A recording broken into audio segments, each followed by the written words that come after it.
Recently मैंने video अपार industry में भी बनाया है, क्यूपिड में भी बनाया है और हिटाची जो मल्टीपल टाइम्स में रिटर्न दिया है। लगभग 2500% का रिटर्न दिया हुआ है अपार इंडस्ट्री, उसके ऊपर भी वीडियो बनाया है, लिंक ऊपर मिल जाएगा आपको, उसको भी आपने देखना चाहिए। अभी अगर हम बात करेंगे भारत हेवी इलेक्ट्रिकल्स, लगभग 2022 से ये 10 गुना हो चुका है। और इसके पीछे का रीजन क्या है ये समझेंगे, बिजनेस मॉडल कैसे काम करता है इसके बारे में बात करेंगे। और मैं 2022 को हमेशा क्यों ले रहा हूँ एक पैरामीटर के हिसाब से, क्योंकि 2020 के बाद जो रैली हुआ था, 2021 के बाद 22 में एक थोड़ा सा बॉटम आउट हुआ था, वहां से मार्केट एक कंटिन्यूअसली रैली दिया, क्योंकि वहां उसके बाद से 2020 के बाद से एक फंडामेंटली मार्केट को स्ट्रेंथ मिला, कंजप्शन ज्यादा आने लगा इन सारी चीजों से। इसलिए मैं 2022 से आपको रिटर्न सब शेयर कर रहा हूँ। भेल के बारे में बात करें तो लगभग आपको अगर मैं यहाँ पे दिखाऊं तो ये अप्रैल से मई 2 महीने के अंदर लगभग 70% का रिटर्न दे चुका है। और अगले साल अगस्त सितंबर से अगर देखा जाए तो लगभग 100% का रिटर्न दे चुका है। और मैं अगर चला जाऊं फरवरी 2025 से, मतलब 1.5 साल में लगभग 130% का रिटर्न दे चुका है। और सिंपली जब 2022 में अगर मैं मई जून के बारे में बात करूं, जहां पे मार्केट बॉटम आउट हुआ था, लगभग 36-37 रुपए का ये शेयर था, तब से लगभग 10 टाइम्स बढ़ चुका है। इसीलिए स्टॉक के बारे में बात करेंगे। चलिए जानते हैं ये बिजनेस मॉडल कैसे काम करता है, माइक्रो इकोनॉमिक्स कैसे इसको सपोर्ट करते हैं, उसके फाइनेंशियल डिटेल्स। वीडियो को लास्ट तक देखेंगे, भी जाके मैं पूरा क्लैरिटी दूंगा ये स्टॉक क्यों बढ़ रहा है और आगे बढ़ पाएगा नहीं, ये आप डिसाइड करोगे। जब हम भेल के बारे में बात करते हैं तो ये एक यूनिक बिजनेस है, क्योंकि पावर सप्लाई मार्केट में बहुत नीड होने वाला है, इसलिए पावर के स्टॉक्स सारे लोगों ने खरीदा हुआ है, डिफरेंट डिफरेंट बड़े बड़े कंपनी के पावर स्टॉक्स। लेकिन अगर पावर का डिमांड रहेगा तो पावर बनाने वाले जो कंपनी है उनको तो इक्विपमेंट कोई सप्लाई करेगा। तो भेल वही काम करता है, जो भी पावर सेटअप्स बैठाते हैं उनको भेल प्रोवाइड करता है इक्विपमेंट, जिससे वो पावर क्रिएट कर सके। तो इनका जो डिवीजन है ये टोटल दो हिस्सों में डिवाइडेड है। एक है पावर सेक्टर के ऊपर और दूसरे हिस्से में ये क्या करते हैं ना, इंडस्ट्री सेटअप्स। ये दोनों हिस्सों में वो पार्टिसिपेट करते हैं। तो 2021-22 के बाद जब मार्केट फार्मा, आईटी, एफएमसीजी में प्रॉफिट बुकिंग देखने के लिए मिला पोस्ट कोविड, उसके बाद लोगों ने देखा कि कौन कौन से माइक्रो इकोनॉमिक्स कंडीशंस हैं जिनमें स्टॉक्स उठा पाए। तो लोगों को क्लैरिटी आ गया कि पावर सेक्टर आने वाले समय में बहुत तेजी से भाग सकता है और पावर स्टॉक्स उन्होंने उठाए। लेकिन भेल जो इक्विपमेंट प्रोवाइड करता है ये लोगों के सामने नजरअंदाज हो गया, क्योंकि लोग ज्यादातर B2C बिजनेस में फोकस करते हैं, जो लोग कंजप्शन करते हैं। लेकिन मल्टीबैगर शेयर्स ज्यादा तो B2B बिजनेस ही बनते हैं। मैंने जितने भी मल्टीबैगर शेयर्स देखा हुआ है। तो चलिए पावर सेक्टर के बारे में बात करेंगे। तो पहले ये पावर सेक्टर के ऊपर अगर बात करेंगे तो पहले ये गैस, थर्मल और हाइड्रो, इसके साथ न्यूक्लियर, इन सारे पावर प्लांट को बिठाने के लिए हेल्प करता था। लेकिन अभी न्यूली इन्होंने ऐड किया हुआ है कोल टू केमिकल, और उसके साथ ही एमिशन कंट्रोल। जो भी हम पावर सप्लाई, जैसे कि थर्मल पावर अगर प्रोड्यूस किया जाता है तो बहुत ही कार्बन क्रिएट होता है, तो कार्बन को कैसे कंट्रोल किया जाए और उसको कैसे वातावरण में हल्का सा एडजस्ट किया जाए, इसके ऊपर भी इन्होंने काम करने लगा है। और इससे और इन सारी चीजों में लगभग 1000 से ज्यादा क्लाइंट्स इनके पास है। 1964 से ये कंपनी बना है और लगभग इंडिया में जितने भी पावर प्लांट्स हैं इनमें से 55 या 53% पूरा आंकड़ा अगर देखा जाए, इतना पावर प्लांट का इनका ही कैपेक्स है। जितने भी पावर प्लांट्स हैं इनको इक्विपमेंट्स इन्होंने और पावर प्लांट का जो सेटअप्स है इन्होंने ही बिठाया हुआ है। अगर इंडस्ट्री के बारे में बात करें, जहां पे मैं बता रहा हूँ कि बड़े बड़े इंडस्ट्री जो बैठते हैं उनको इक्विपमेंट्स प्रोवाइड करता है और उनका सेटअप्स बिठाता है, तो ये ईपीसी मॉडल में काम करता है। ईपीसी मॉडल होता क्या है? Engineering, production and construction. जो सेटअप बैठने वाला है उसका इंजीनियरिंग स्ट्रक्चर वो बनाता कैसा है वो प्लान करता है। उसके बाद उसमें प्रोडक्ट्स क्या क्या बैठेंगे वो भी प्लान करता है। उसके बाद वो कंस्ट्रक्शन करके भी देता है। तो पूरा इंडस्ट्री सेटअप यही बिठाता है। तो दोनों हिस्सों में कंपनी इंडिया के ग्रोथ में पार्टिसिपेट कर रहा है। शायद यही कारण है लोग टूट पड़ के इस शेयर को खरीदने के लिए राजी हो रहे हैं और लगभग 4 साल में ये 1000% से ज्यादा रिटर्न दे चुका है। इंडस्ट्री सेक्टर में अगर देखा जाए कि कौन कौन से इंडस्ट्री ये बिठाता है और क्या क्या प्रोडक्ट इसके पास है, तो अगर प्रोडक्ट रेंज के बारे में बात कर रहे हैं तो जैसे कि जनरेटर्स बनाता है और जनरेटर का ऑक्सिलरीज बनाता है और पाइपिंग सिस्टम ये देखता है, साथ टर्बो जनरेटर से बनाता है और बहुत सारे। एक इंडस्ट्री सेटअप बनाने के लिए जो जो कंप्लायंसेस चाहिए, जो जो सेटअप्स चाहिए, सारे फिट करके बैठाता है। तो अगर इंडस्ट्रियल ग्रोथ होता है तो इसके पास काम आएगा, और पावर सेक्टर में अगर ग्रोथ आएगा तो ये सप्लाई देगा। तो इतना क्लैरिटी हमको आ चुका है। अगर अभी ऑर्डर बुक के बारे में बात करें इसका, तो रिसेंटली इसके पास बहुत ही अच्छा ऑर्डर बुक आया है फर्स्ट क्वार्टर ऑफ 2025 से। लगभग 1,35,000 करोड़ का ऑर्डर आया है, जिसमें से आप अगर कंपैरिजन करोगे 2020 में इसके पास लगभग 1,09,000 करोड़ का ऑर्डर आया था।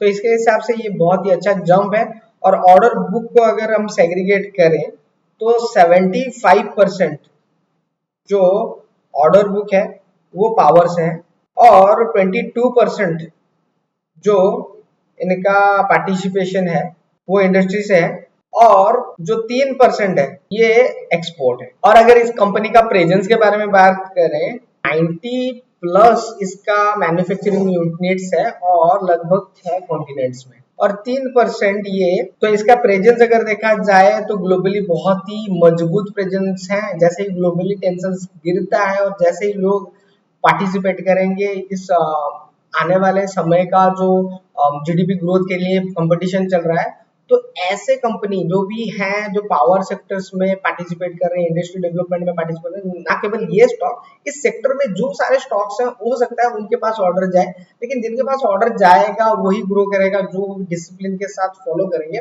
हम ऐसे स्ट्रक्चर को समझते हैं, इसका मतलब ये नहीं है चारों तरफ ग्रोथ आएगा तो इसी को आएगा। तो जब भी कोई स्टॉक खरीदे, मैं बार बार यही बात करता हूँ कि आप बिजनेस मॉडल समझे, खुद से डिसीजन ले।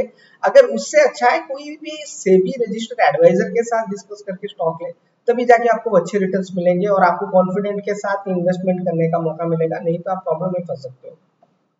ये था प्रेजेंस के बारे में। अगर मैन्युफैक्चरिंग यूनिट के बारे में बात करें तो मैन्युफैक्चरिंग यूनिट में आप देखोगे 16 मैन्युफैक्चरिंग यूनिट्स हैं, जिसमें से 2 रिपेयरिंग यूनिट्स हैं इनका। ये मैन्युफैक्चरिंग है, ये रिपेयर मैन्युफैक्चरिंग यूनिट्स है रिपेयरिंग का, और लगभग 4 रीजनल ऑफिस है। इसके साथ ही 8 सर्विस सेंटर्स और लगभग 15 रीजनल मार्केटिंग सेंटर। सारी चीजें कंपनी का अबाउट में बता रहा हूँ कि कंपनी क्या कर रहा है, कहाँ से इसको पैसा बना रहा है, तो क्या क्या चीजें हो सकती हैं तो ऐसे कंपनी को पैसा आ सकता है। ये सारी चीजें अबाउट में समझ में आ गया। अभी हम बात करेंगे फाइनेंशियल्स के बारे में। उससे पहले बता दूं, मैं सारे कंपनी का ऐसे हैंड राइटेड नोट्स बनाता हूँ। इस नोट्स में सारी चीजें ऐसे शेयर करता हूँ, उसको नोट्स बना के उसके बाद में वीडियो बनाता हूँ। और वीडियो में बहुत सारी चीजें मैं स्किप कर जाता हूँ क्योंकि टाइम लिमिटेशन है और मैं बार बार नोट्स को देख के नहीं बता पाता। तो आपको अगर हैंड रिटन नोट्स चाहिए, मैं बहुत ही स्ट्रक्चर वे से बनाता हूँ इसको, तो आप नोट्स लिख के, कंपनी का नाम लिख के आप शेयर करो, मैं आपको हैंड रिटन नोट्स दूंगा।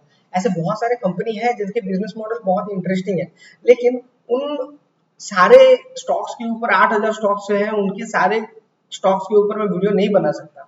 तो हैंड रिटन नोट्स बनाने के लिए मैं 15 से आधा घंटा लगता है, आपके लिए मैं बना सकता हूँ। नोट्स लिख के आप मुझे शेयर करो, मैं नोट्स बना के आपके साथ शेयर करूँ। तो अभी चलेंगे फाइनेंशियल्स के बारे में, कैसे फाइनेंशियल्स इसके काम करते हैं। भारत हेवी इलेक्ट्रिकल्स का अगर देखें, 1,35,000 करोड़ का कंपनी है, करंट मार्केट प्राइस 399 है, स्टॉक पी 86 है, पी आप जानते हो कितने में खरीदना चाहिए या नहीं, बुक वैल्यू 75 है। आरओई आरओसी देखेंगे तो हल्का सा लो है, क्योंकि जो कंपनी का साइज है उसके हिसाब से ये थोड़ा छोटा लग रहा है मेरे को, कमी है।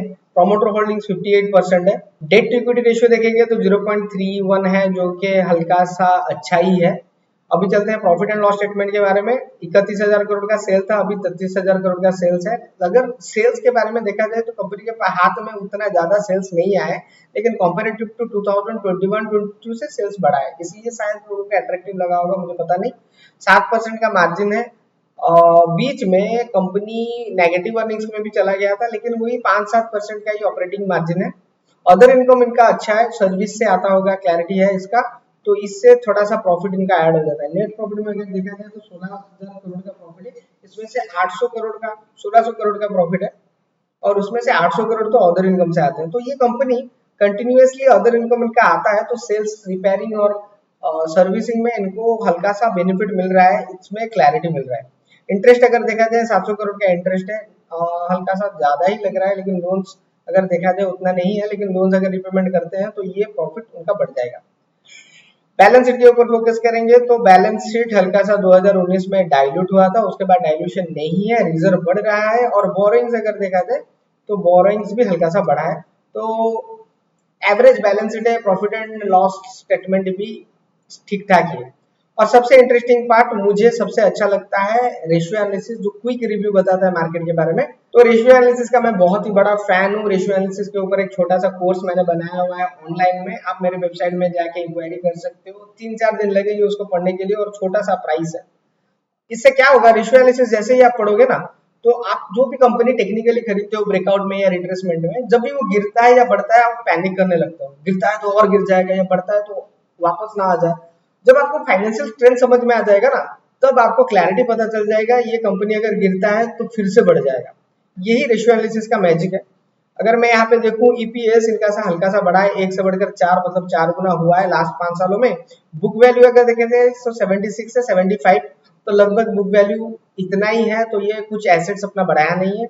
मार्जिन 9%, 8% और 4% के हाथ में आ रहा है, तो नेग्लिजिबल यहाँ पे ऑपरेशनल कॉस्ट। यहाँ पे हमको पता है इंटरेस्ट से पैसा जा रहा है। रिटर्न रेशियो हमने देख लिया है, आरओई आरओसी। लिक्विडिटी रेशियो देखेंगे तो स्टैंडर्ड लिक्विडिटी ये मेंटेन किए हुए हैं लास्ट 5 सालों से, अच्छा है।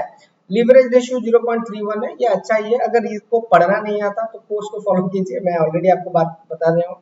टर्नओवर और वैल्यूएशन रेशियो मैं नहीं देखता, क्योंकि मैं प्रॉफिट एंड लॉस स्टेटमेंट और कैश फ्लो से वैल्यूएशन करना मुझे आता है।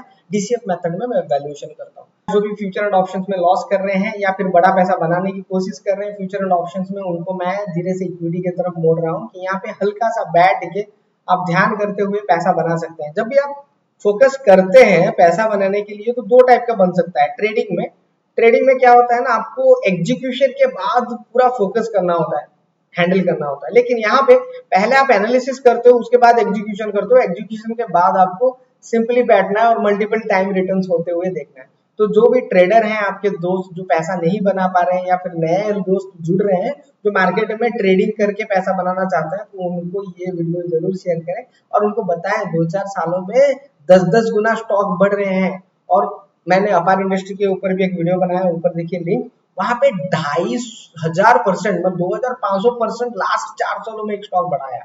तो ऐसे स्टॉक अगर आपके पोर्टफोलियो में आ जाते हैं तो मल्टीपल टाइम में रिटर्न बनेगा और आपका जो रिटायरमेंट का प्लान है बहुत जल्द आप अचीव कर सकोगे। आई होप ये वीडियो आपको अच्छा लगा होगा। अगर कोई कंपनी का हैंड रिटन नोट चाहिए तो नोट्स लिख के कंपनी का नाम लिख के कमेंट कीजिए और अपने फ्रेंड्स के साथ शेयर करें। और प्लीज प्लीज प्लीज इस वीडियो को सब्सक्राइब करना ना भूलें। बहुत ही हार्डवर्क लगता है ऐसे वीडियो बनाने के लिए। Thank you very much. Investment